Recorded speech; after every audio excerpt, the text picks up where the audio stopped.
Time to go, Mr. Mubarak.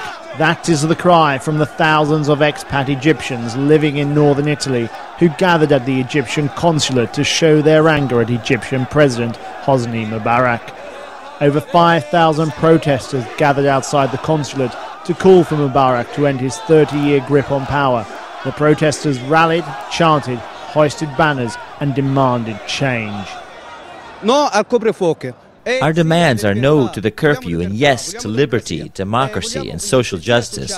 These aren't difficult requests, they're simple. We just want the basic rights that the rest of the world has. Changing the government is not enough. Getting rid of the vice president is not enough. We must change the entire regime because 30 years have been too long. Elsewhere in Europe, protesters in Geneva also shouted slogans in Arabic, French and English. Anti-Mubarak demonstrations were also held across the United States and Canada. Around 50,000 Egyptians live and work in Italy, and many say they had no choice but to leave Egypt and seek a better life abroad.